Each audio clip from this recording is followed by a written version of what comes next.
CNI news आपको रखे हमेशा सबसे पहले, सबसे तेज।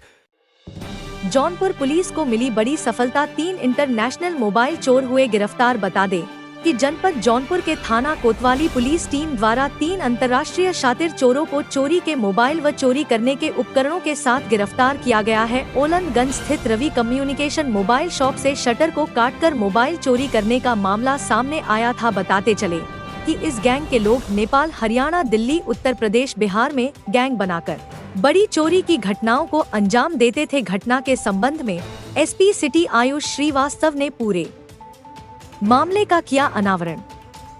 सब लोगों को पता ही है, 12 तारीख की सुबह लगभग 5 बजे ओलनगंज में रवि कम्युनिकेशन की दुकान पर चोरी हुई थी।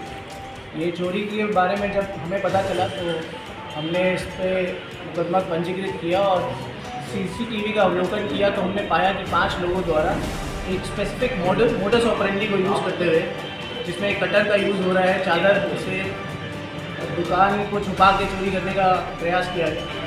तभी हमें ये, क्योंकि एक बिल्कुल क्लोज केस था, इसमें सिर्फ हमें 5 लोगों के बारे में पता था जो हमें CCTV से पता चला था। ना तो उन्होंने कोई वाहन यूज़ किया था, ना कोई मोबाइल से कोई हेल्प मिल रही थी। लेकिन फिर भी मैं कहूँगा SHO कोतवाली की कुशल लीडरशिप और हमारी टीम, जिसमें सुनील यादव ने उसको लीड किया था, उन्होंने जब इस मोडस ऑपरेंडी के बारे में और जांच करी तो ये पूर्वी चंपारण का घोड़ा सहन करके एक जगह है, वहाँ के कुछ चोर जो पहले भी कोतवाली में 2 साल पहले चोरी कर चुके हैं, तो उसके बारे में हमने और पता करवाया। फिर हमारी टीम है, जो एक टीम पूर्वी चंपारण गई और एक टीम यहीं पे इधर ही हमारे जनपद पे काम करती रही। दोनों की टीमों का निरंतर कम्युनिकेट करते रहे और वहाँ से हमने मुखबिर से और लोकल पुलिस से हेल्प लेके हमने ट्रैक करवाया और इन्हें कल रात लगभग 9 बजे के करीब 5 में से 3 लोगों को हमने गिरफ्तार किया है।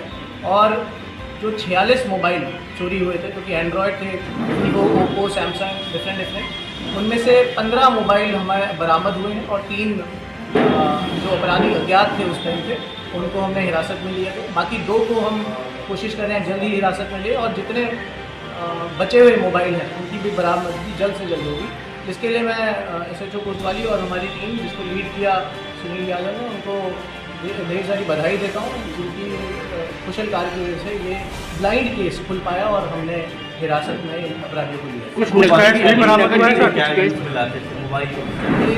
ये लोग मोबाइल को बेचते थे और ये सिर्फ हमारे देश में नहीं है, क्योंकि पूर्वी चंपारण जो है ये नेपाल बॉर्डर के बहुत बेहद करीब है, तो ये नेपाल बॉर्डर क्रॉस करके भी मोबाइलों को बेचते थे। कुछ कैश भी बरामद हुआ था, कैश भी गायब हुआ था, कैश भी बरामद हुआ। इसमें एक अंजय कुशवाहा है और एक अनीश कुशवाहा है।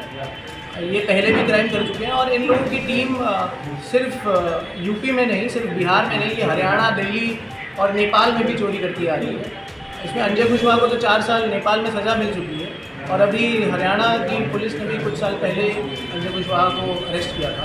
तो इन लोगों पे क्राइम हिस्ट्री भी है इनकी और ये बहुत ही अच्छा हुआ कि ये अभी पकड़े गए, वरना ये आगे भी ऐसी चोरियाँ को अंजाम देते। कोई और बड़ी घटना को सर इन्होंने अंजाम दिया है? ये जब हमने इनकी मूवमेंट और इनके कार्यों पे और ध्यान देने की कोशिश करी तो पता चला कि 9 तारीख के करीब भी इन्होंने चोरी के प्रकरण में निकले और इन्होंने चोरी करी शहर से। उनके काउंटर से कैश भी गए थे, कैश भी कुछ गए थे। कैश के बारे में हमने जब पता लगाया तो 450 रुपये हमें पता चले, जो कि रवि कम्युनिकेशन के नाम से कैश निकाला गया था। मेनली ये घड़ी और मोबाइल चोरी करते हैं और उस टाइम गले में 450 रुपये ही कैश थे। तो ये मोबाइल जो कि 46 मोबाइल थे, जिसके IMEI भी हमने मैच कराए और 15 जो मोबाइल हमें बरामद हुए वो IMEI मैच कराए। क्या हीरो का मेन सरगना कौन? ये इनमें इसको लीड ये अंजय कुशवाहा ही करते हैं और इन्हीं के और भी दोस्त हैं जो वहीं उसी पूर्वी चंपारण में सब मिल के रहते हैं और एक साथ टीम बना के थोड़े थोड़े टाइम बाद ये अलग अलग जनपदों में जाके चोरी को अंजाम देते रहते हैं।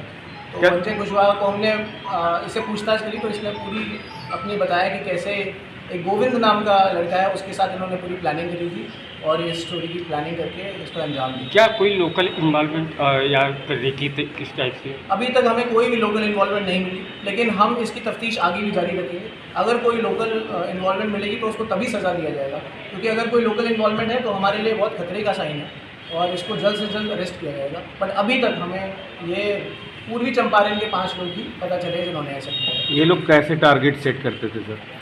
टारगेट इनका यही होता था, ये लोग पहले रेकी करते थे।